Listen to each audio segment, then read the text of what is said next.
guys, welcome back to my channel. My name is Q. I'm a first grade teacher in Texas, and I have some really good tips for you guys on how to be efficient this year as a teacher and avoid teacher burnout.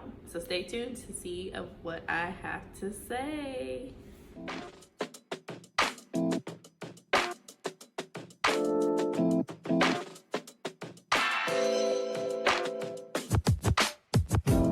Stopping the video for just a moment to show you Sheba.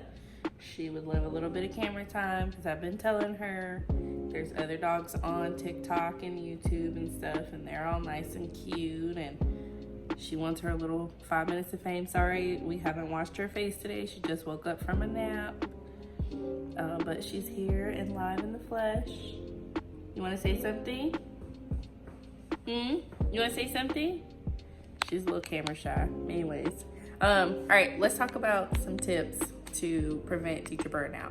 So the first tip I have is to set up some systems before school starts, right, Sheba? Right?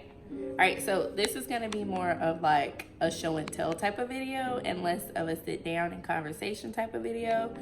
So I'm gonna show you guys some of the, I'm gonna show you guys some of the things that I use every year, or at least the past 2 years and now this year, to make sure that I stay organized with my student data. So I'll take you up to my computer and show you what that looks like. Got my handy dandy computer here, and I've created a Google Sheet to keep all of my data, okay?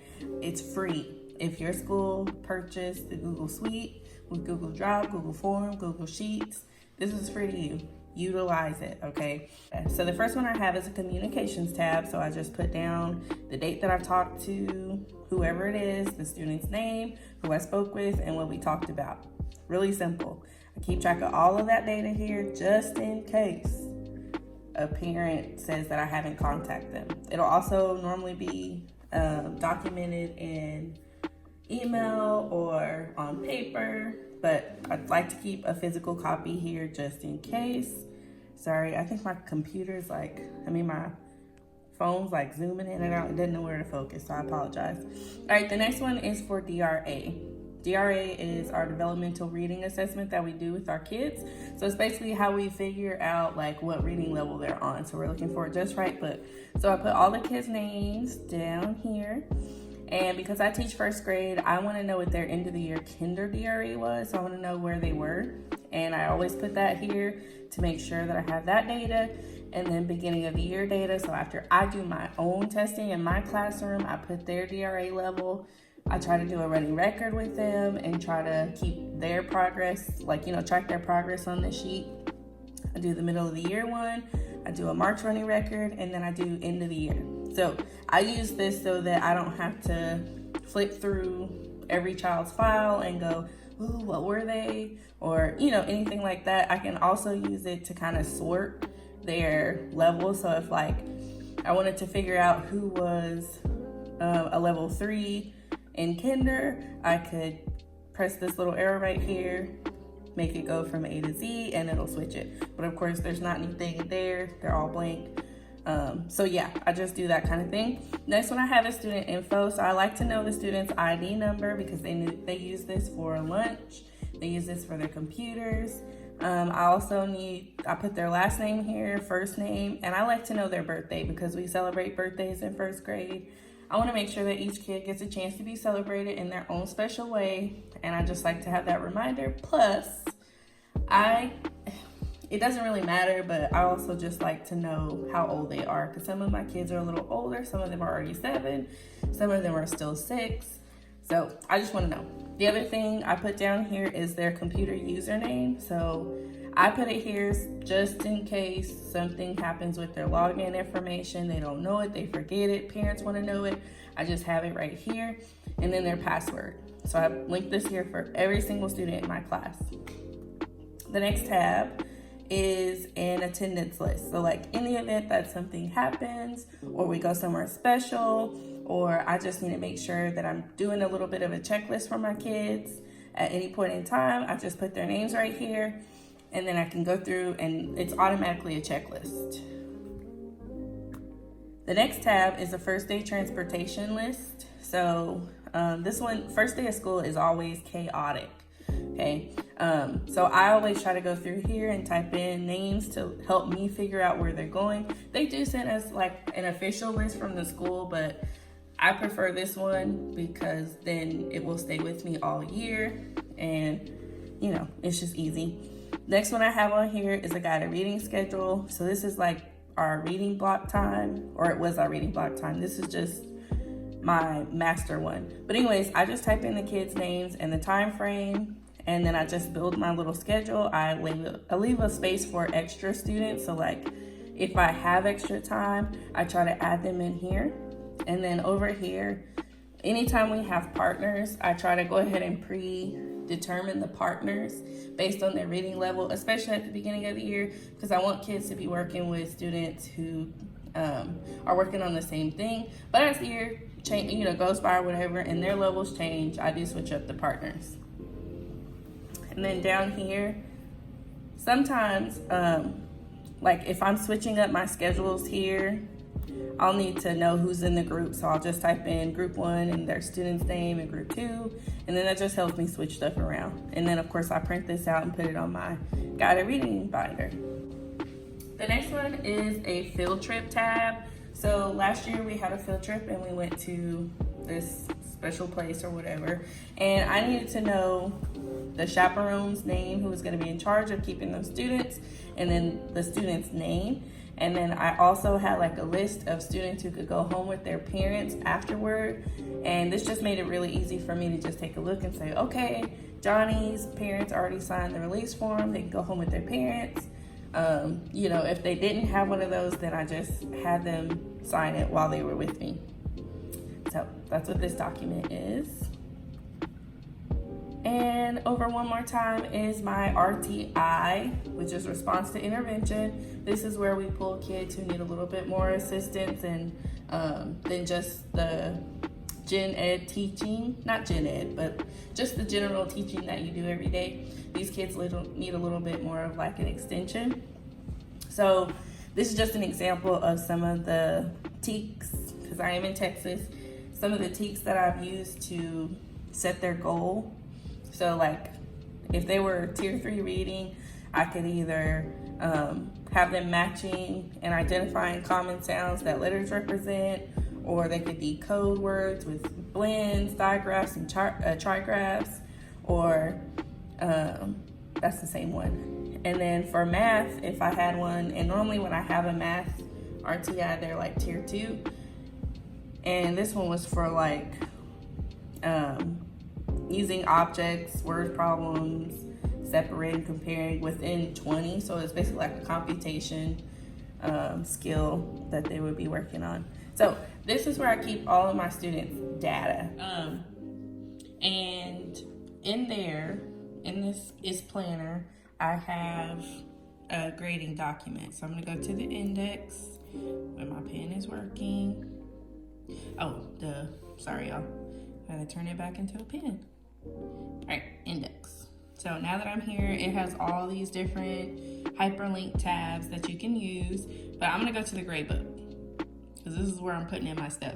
And I wanna show you guys how I jot down my grades.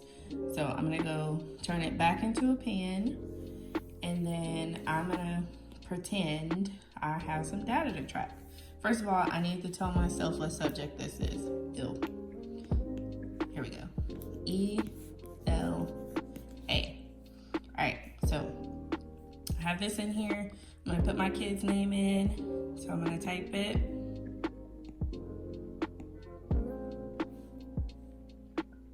There we go. All right, we're gonna put Johnny in there.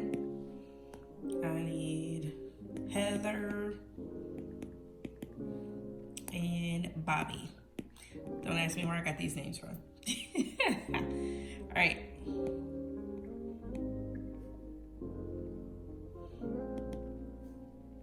Sorry, y'all. I'm using Trey's iPad, so it's not my own. And I don't have the Apple Pen. He's fancier than me. It's whatever. All right, so I got Johnny, Heather, Bobby, and my grade book. All right, now I can start putting down some grades. So I zoom in a little bit. And that's my favorite thing about the digital planner. You can like really get in there. I have like a really big handwriting, and I don't even know if that's how you say it, but my handwriting can be kind of bubbly. So I love that I can zoom in. So I zoom in and I'm writing it sideways. So I'll put like, today's September 30th. So that's way too big.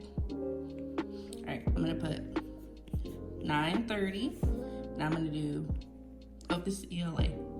Almost put science. For ELA, I'm gonna put narrative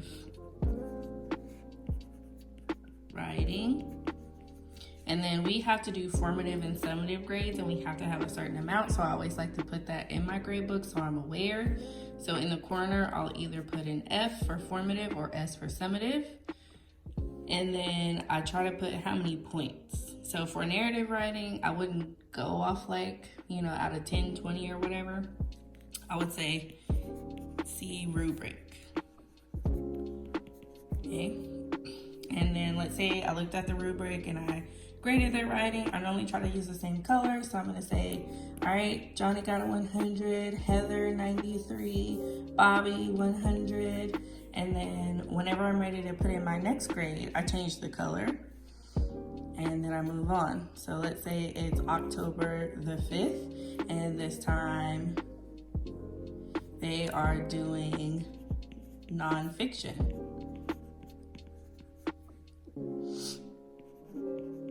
And I'm just kind of guessing, it's whatever.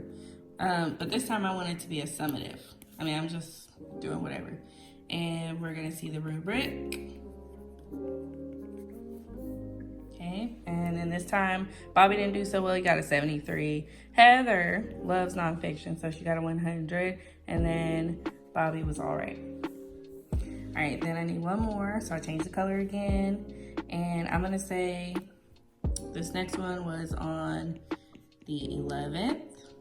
And then this one's editing, practice.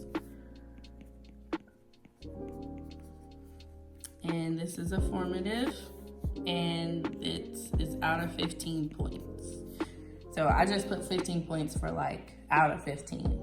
And then I go through and I put their grade, and they all got a 100. We've been practicing in the morning, and they really understood it. All right, so basically I do this for all the subjects. And then the good thing that I like about GoodNotes is that whatever I'm doing on my iPad, I can also see it on my phone. And if I don't know if GoodNotes has a computer program or app or whatever, but I could also go on there. But I just love that, like, when I'm finished with this, if I want to erase it or whatever, I could. One thing I do, like, let's say a kid was absent. Let's say both of these kids were absent that day. I erase. No, I don't erase. I wouldn't have an eraser. All right, I go to the highlighter and I pick the color yellow, and then I highlight it. It doesn't have to be perfect. And then I go through there and I put an A for absent, if they were absent. If they are just missing the paper, I just leave it, like, highlight it. So this kind of lets me know when I get back in there, Heather and Bobby were absent that day. We need to give them some work so that they can complete it. Yes, so this is how I track my data. Thanks for coming to my little TED Talk. I hope you guys enjoyed this quick little video about how I keep up with my students' data and keep it all organized and available for me to use. If you have any questions, please leave a comment down below, and I'll see you guys in the next video.